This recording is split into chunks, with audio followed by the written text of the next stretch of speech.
Hello students, आपका स्वागत है एक बार फिर हमारे यूट्यूब चैनल पे। कल हम लोगों ने परिवहन में पहला भाग पढ़ा था, उसमें हम लोगों ने पौधों में परिवहन पढ़ा था। आज हम लोग जंतुओं में परिवहन पढ़ेंगे, ठीक है। तो जैसे हम लोगों ने पौधों में परिवहन पढ़ा था कि बहुत सी चीज़ों का परिवहन होता है, खनिज लवण जल भोजन का स्थानांतरण होता है, उसी तरह से हमारे जंतुओं में भी परिवहन होता है। जंतुओं में खासकर हम लोग मनुष्यों के बारे में पढ़ेंगे, ठीक है, क्योंकि कल मैंने बताया था कि जिस प्रकार मनुष्यों में होता है उसी प्रकार लगभग जंतुओं में भी होता है, जानवरों में भी होता है, थोड़ा सा फेर है, ठीक है। तो देखेंगे हम लोग कि जंतुओं में किनके द्वारा परिवहन होता है, ठीक है। तो इसमें हम लोगों को मुख्य रूप से तीन चीज के बारे में पढ़ना है। पहला है रक्त, रुधिर भी बोल सकते हैं, इंग्लिश में बोलते हैं ब्लड, ठीक है।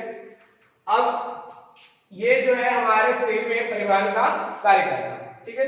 अब इस रक्त को जिसके द्वारा हमारे शरीर में पहुंचाया जाता है वो उसका काम जो है हृदय करता है। हृदय का कार्य क्या है? हमारे शरीर में रक्त का पंप करना, यानी दूसरे स्थान तक शरीर के विभिन्न अंगों तक पहुंचाना। और तीसरा है रक्त वाहिनियां या नलिका, इंग्लिश में बोलते हैं ब्लड वेसल। तो ये तीन चीजों के बारे में पढ़ना है, ठीक है। ये तीन मिलकर के क्या बनाते हैं? परिवहन तंत्र का निर्माण करते हैं, जिनके बारे में पढ़ना। तो चलिए सबसे पहले आज हम लोग पढ़ेंगे रक्त के बारे में, ठीक है। तो रक्त के बारे में पढ़ते हैं, जिसमें मैंने कुछ बिंदुओं को लिख रखा है, ठीक है। तो सबसे पहले अगर रक्त पढ़ेंगे तो रक्त है क्या? तो रक्त जो है एक लाल रंग का पदार्थ है, ठीक है। रक्त क्या है? लाल रंग का पदार्थ है। कैसा पदार्थ है? इसकी अम्लता क्षारीयता की बात करें तो ये क्षारीय होता है, ठीक है। ये रक्त क्या होता है? क्षारीय होता है। और पीएच मान कितना? 7.4, ठीक है, ध्यान रखिएगा।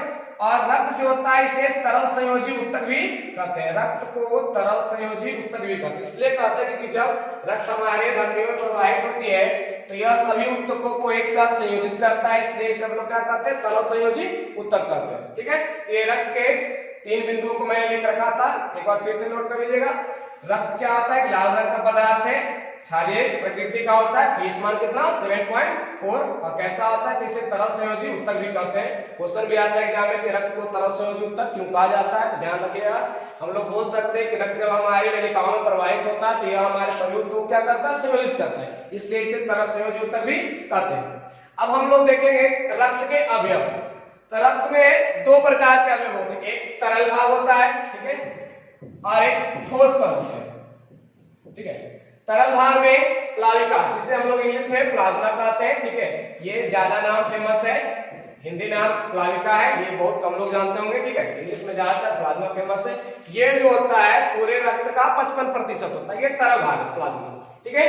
ठोस भाग में हम लोगों को आरबीसी, डब्ल्यूबीसी और ब्लड प्लेटलेट्स, ये ब्लड प्लेटलेट्स यानी हिंदी में बोलते हैं रक्त पट्टिका, ये जो होता है पूरे रक्त का 45%। मान लीजिए हमारे शरीर में माना है 1000 ml यदि रक्त है, उसमें उसका 55% जो होगा वो क्या होगा? प्लाज्मा होगा। और शेष जो 45% होगा वो क्या होगा? ठोस का। ठोस का मतलब आरबीसी होंगे, आपको डब्ल्यूबीसी होंगे और ब्लड प्लेटलेट्स होंगे। और ये 55% जो होगा वो हमारा क्या होगा? प्लाज्मा होगा, ठीक है। अर्थात कहने का मतलब 550 ml जो होगा वो हमारा क्या होगा? प्लाज्मा होगा। और 450 जो होगा वो क्या होगा? ये तीनों को मिलाकर। तो ये चार अवयव जो होते हैं दो रूपों में पाए जाते हैं, तरल और ठोस में। अब इन चार अवयवों को हम लोग बारी बारी से पढ़ेंगे। अब आइए हम लोग सबसे पहले पढ़ेंगे प्लाज्मा। सबसे पहले क्या? प्लाज्मा। तो प्लाज्मा जो होता है हल्का पीले रंग का होता है। प्लाज्मा का जो रंग होता है वो हल्का और कैसा? तो चिपचिपा द्रव, ठीक है। प्लाज्मा भी एक प्रकार का द्रव है। कैसा द्रव है? रंग, अगर रंग की बात करते हैं तो हल्के पीले रंग का होता है, ठीक है। और कैसा होता है? तो चिपचिपा हल्का होता है। अब प्लाज्मा में जल की मात्रा कितनी होती है? 90%। कुछ लोग बोलते हैं कि सर अभी तो बोले प्लाज्मा 55%, तो ये 55% जो होता है रक्त का होता है, 55% रक्त का, ठीक है। मगर यदि प्लाज्मा की बात करें तो प्लाज्मा में जल की मात्रा जो होती है वो क्या होती है? 90% होती है, ठीक है। इस चीज को ध्यान रखिएगा। प्लाज्मा जो है यहाँ 55% जो है ये है रक्त का 55%, मगर केवल प्लाज्मा की बात करते हैं तो उसका 90% क्या होता है? जल होता है। 7% जो होते हैं वो प्रोटीन होते हैं। ठीक है। प्लाज्मा में बहुत से प्रोटीन पाए जाते हैं, नीचे मैं बताऊंगा, ठीक है। प्रोटीन की मात्रा 7%। उसके अलावा शेष जो बचते हैं 3%, उसमें बसा कार्बनिक एवं अकार्बनिक लवण पाए जाते हैं, ग्लूकोज ही पाए जाते हैं, इसमें सबका थोड़ा थोड़ा योगदान है, ठीक है। अभी हम लोगों ने यहाँ पढ़ा प्रोटीन 7%। तो प्रोटीन में जो पाए जाते हैं, प्लाज्मा में जो प्रोटीन पाए जाते हैं हम लोग क्या कहते हैं, प्लाज्मा प्रोटीन कहते हैं, ठीक है। कितनी 7% होती है। तो प्लाज्मा में जो पाए जाने वाले प्रोटीन होते हैं उन्हें हम लोग क्या कहते हैं, प्लाज्मा प्रोटीन। इनमें कुछ प्रमुख है, उसका मैंने नाम यहाँ लिख रखा है, हिपैरिन, प्रोन्थोबिन और फाइब्रोनोजिन। ये प्लाज्मा में पाए जाने वाले प्रोटीन है। इनका कार्य क्या होता है, ये हमारे रक्त को थक्का बनाने में सहायक होता है। इसके बाद आइए हम लोग पढ़ेंगे लाल रक्त कोशिका, आरबीसी, शॉर्ट नाम याद रखिएगा इसका जरूर, आरबीसी, ठीक है। रेड यानी लाल, बी ब्लड, सी सेल यानी कोशिका, रेड ब्लड सेल, लाल रक्त कोशिका, ठीक है। इसमें क्या होता है, एक विशेष प्रकार का जो प्रोटीन वर्णक पाया जाता है, ठीक है। वर्णक क्या होता है, जिसके कारण रंग बदलता है, ठीक है, उसे हम लोग क्या कहते हैं, वर्णक कहते हैं। जैसे पेड़ पौधे की पत्तियां हरी होती है तो उसमें क्लोरोफिल नामक एक वर्णक पाया जाता है, ठीक है। तो इसमें एक विशेष प्रकार का वर्णक होता है, वो वर्णक क्या होता है, तो वो वर्णक होता है हीमोग्लोबिन, ठीक है। वो वर्णक क्या होता है, हीमोग्लोबिन। आरबीसी में जो हीमोग्लोबिन पाया जाता है, और इसी हीमोग्लोबिन के कारण रक्त का रंग क्या होता है, लाल होता है। रक्त में कुछ लोग बोलते हैं रक्त का रंग लाल होता है, किसके कारण, तो हीमोग्लोबिन। तो यही हीमोग्लोबिन जो है इसके कारण रक्त का रंग लाल होता है। और हीमोग्लोबिन पाया किसमें जाता है, तो हमारे रक्त के अवयव आरबीसी में पाए जाते हैं, ठीक है। अब लाल रक्त कोशिका का जो जीवन काल होता है वो कितने दिनों का होता है, 120 दिनों का होता है। 120 दिनों के बाद यह पुनः नया निर्माण होता है, ठीक है। और संख्या यानी रक्त में, मानव रक्त में इसकी संख्या जो होती है आरबीसी की, वो होती है 45 से 50 लाख। 45 से 50 लाख क्या, प्रति घन मिलीलीटर, यानी 1 लीटर में 45 से 50 लाख घन मिलीलीटर जो क्या होती है, आरबीसी की संख्या होती है, ठीक है।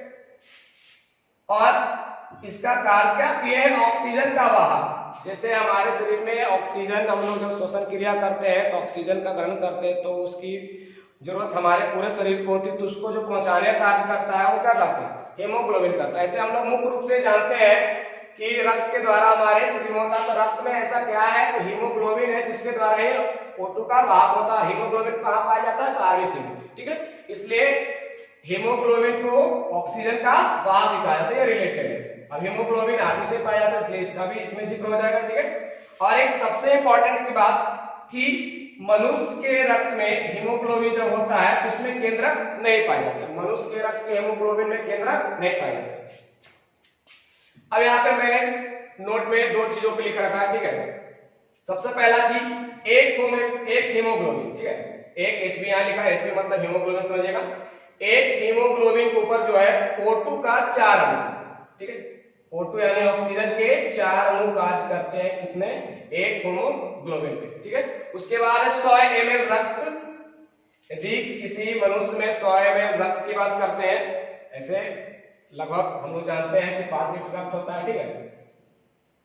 तो उसका यदि 100 ml रक्त लेते हैं तो 100 ml रक्त में जो 12 से 15 ग्राम होगा वो क्या होगा, हीमोग्लोबिन।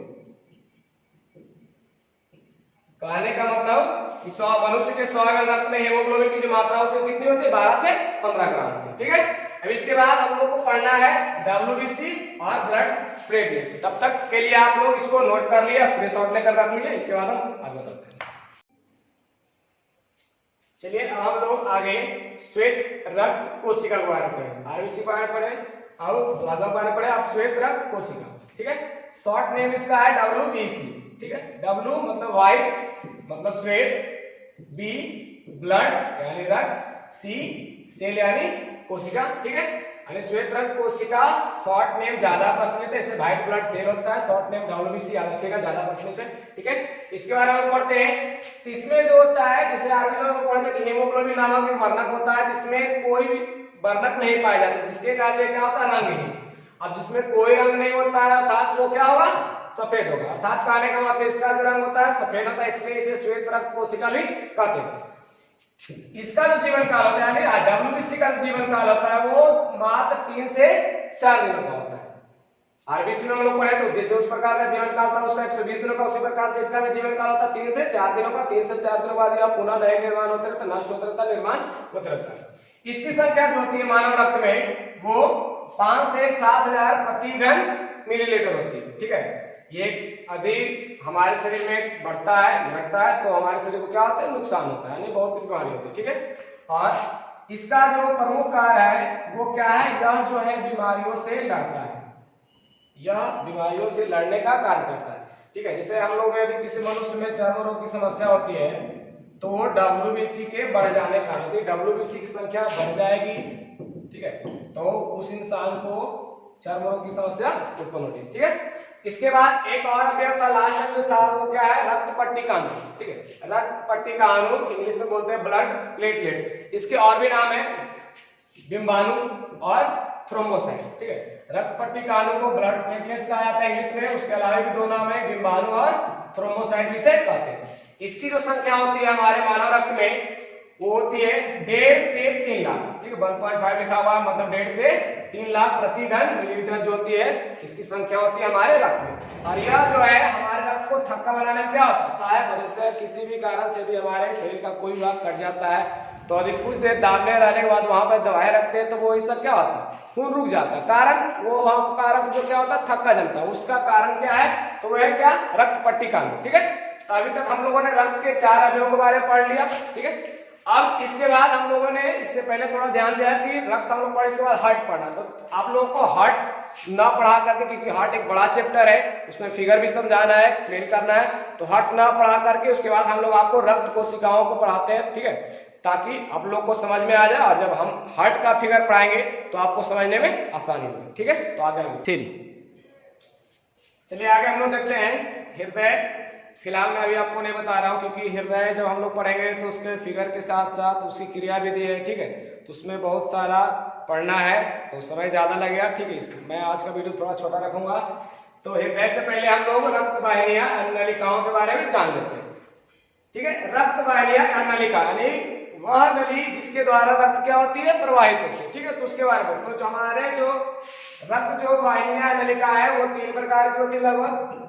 धमनियां इंग्लिश में आर्टेरियस कहते हैं। ठीक है, रक्त केशिकाएं ब्लड कैपिलरीज और शिराएं जिसे वेन्स, ऐसे आमतौर पर इसे हम नस बोलते हैं। ठीक है, इन तीनों के द्वारा ही क्या होता है हमारे शरीर में रक्त का परिवहन होता है। ठीक है, तो मैंने तीनों को यहाँ बांट करके लिख दिया है क्योंकि एक जो इंपॉर्टेंट क्वेश्चन आता है मैट्रिक बोर्ड में वो है धमनी और शिरा में अंतर स्पष्ट करने आता है, तो इसलिए मैंने तीनों को डिवाइड करके लिख दिया। ठीक है, और बारी बारी से हम समझ लेते हैं, उसके बाद अंतर भी हम लोग जान लेंगे। ठीक है, तो सबसे पहले हम लोग धमनी के बारे में जानते हैं। ठीक है, तो धमनी की जो दीवारें होती है वो क्या होती है, मोटी एवं लचीली होती है। ठीक है, धमनी जो है रक्त वाहिनियों का पहला भाग है। ठीक है, इसकी दीवार क्या होती है, मोटी एवं लचीली होती है। और यह जो है शुद्ध रक्त कहने का मतलब ऐसा रक्त जिसमें O2 की उपस्थिति होती है। ठीक है, वैसा रक्त जिसमें O2 की उपस्थिति होती है वो क्या कहलाएगा, शुद्ध रक्त। ठीक है, शुद्ध रक्त का परिवहन करता है। किस रक्त का, शुद्ध रक्त का कहने का मतलब O2 की उपस्थिति वाला नहीं, वैसा रक्त जिसमें O2 की उपस्थिति मौजूद हो उस रक्त का परिवहन करता है। परिवहन करता है तो कहां करता है, तो हृदय से शरीर के विभिन्न अंगों की। ठीक है, धमनी जो द्वारा जो रक्त का परिवहन होता है, शुद्ध रक्त का परिवहन होता है कहां से कहां, तो हृदय से शरीर के विभिन्न अंगों की। ठीक है, इसमें एक अपवाद है वो है फुफ्फुस धमनी। ठीक है, फुफ्फुस धमनी इसलिए अपवाद है क्योंकि धमनी का जो मुख्य कार्य है वो शुद्ध रक्त का परिवहन है। ठीक है, मगर फुफ्फुस धमनी क्या करती है, अशुद्ध रक्त का परिवहन करती है। अशुद्ध रक्त कहने का मतलब कार्बन डाइऑक्साइड युक्त रक्त का परिवहन करती है। ठीक है, ये धमनी क्यों करती है शुद्ध रक्त का परिवहन, जब हम आपको हृदय का फिगर बताएंगे उस समय आपको समझ में आ जाएगा। ठीक है, तो फिलहाल के लिए याद रखिए कि फुफ्फुस धमनी एक अपवाद है। ठीक है, जो अशुद्ध रक्त का परिवहन करती है कहां से कहां, तो ये फेफड़ों से हृदय। ठीक है, हृदय देखिए धमनी जो है हृदय से शरीर के विभिन्न अंगों की ओर परिवहन करते शुद्ध रक्त का, मगर फुफ्फुस धमनी जो है अशुद्ध रक्त का परिवहन करती है वो भी कहां, फेफड़ों से हृदय की ओर। इसलिए क्या अपवाद, क्यों अपवाद है ये हम लोग लाए बाद की वीडियो पढ़ेंगे। उसके बाद देखिए रक्त केशिकाएं। ठीक है, तो रक्त केशिकाएं जो कि अत्यंत महीन रक्त नलिका है, बहुत सूक्ष्म नलिका है। ठीक है, हम लोग गांव में जो बाल होता है उसको केस बोलते हैं, ठीक है। तो उसके आकार का होता है इसलिए केशिकाएं कहा गया, ऐसा मानना है, ठीक है। और यह जो होता है धमनियों से निकली शाखा है, ठीक है। रक्त केशिकाएं क्या है, धमनियों से निकली बहुत सी शाखाएं होती है, ठीक है। उससे एक शाखा है, बहुत पत्ती पत्ती शाखाएं होती है, तो उस शाखाओं क्या कहते हैं, केशिकाएं कहते हैं, ठीक है। और यह क्या करती है, धमनी से निकली जो शाखाएं होती है वो क्या करती है, शिराओं का निर्माण करती है। मुख्य कार्य इसका यही है कि वो क्या करती है, धमनियों से निकली शाखाएं और शिराओं का निर्माण करती है। अब हम लोग पढ़ेंगे शिरा। शिरा की दीवार जो कि पतली होती है, किसकी अपेक्षा, धमनियों की अपेक्षा। शिरा की दीवारें धमनियों की अपेक्षा क्या होती है, पतली होती है। और यह जो क्या करता है, अशुद्ध रक्त का परिवहन करता है। अभी मैंने बताया अशुद्ध रक्त क्या है, ऐसा रक्त जिसमें CO2 की उपस्थिति हो। यदि किसी रक्त में CO2 की उपस्थिति है तो वह रक्त कैसा होगा, अशुद्ध रक्त, यानी कार्बन डाइऑक्साइड युक्त रक्त जो होगा अशुद्ध रक्त का परिवहन करता है, ठीक है। शिरा क्या करता है, अशुद्ध रक्त का परिवहन करता है। कहां से कहां करता है, तो शरीर के विभिन्न अंगों से हृदय की ओर, ठीक है। देखिए हृदय जो है हमारा क्या है, मेडिएटर की तरह, हमारे शरीर में मेडिएटर की तरह काम करता है, मध्यंतर की तरह कार्य करता है, ठीक है। जब हम लोग हार्ट का फंक्शन पढ़ेंगे तो उसमें क्लियर हो जाएगा, ठीक है। तो यह जो है शरीर के विभिन्न अंगों से हृदय की ओर कार्य करता है, ठीक है। इसमें भी एक अपवाद है धमनी की तरह, इसमें भी एक अपवाद है। ये अपवाद क्या है, वहां पे फुफ्फुस धमनी थी, यहाँ पे क्या फुफ्फुस शिरा है, ठीक है। फुफ्फुस शिरा क्या है, जस्ट अपोजिट, ठीक है। जिसे अभी हम लोगों ने देखा कि शिरा जो है अशुद्ध रक्त का परिवहन करती है, कहां से कहां, शरीर के विभिन्न अंगों से हृदय की। मगर फुफ्फुस शिरा है जो यहाँ पे जो है शुद्ध रक्त का परिवहन करती है। शुद्ध रक्त का परिवहन कैसा, O2 जनित रक्त शुद्ध रक्त का परिवहन करते कहां, फेफड़ों से हृदय की, ठीक है। तो यह अपने नेचर के विपरीत होती है, इसलिए यह क्या है, अपवाद है, ठीक है। और अपवाद क्यों है, ये हम अभी आपने बताया कि जब हम लोग हृदय का फंक्शन पढ़ेंगे उसके बारे में पढ़ेंगे, ठीक है। तो अभी तक हम लोग आज देखिए सबसे इंपॉर्टेंट क्वेश्चन जो एक आता है मैट्रिक बोर्ड के लिए BVI क्वेश्चन, वो क्या है, शिरा एवं धमनी में अंतर।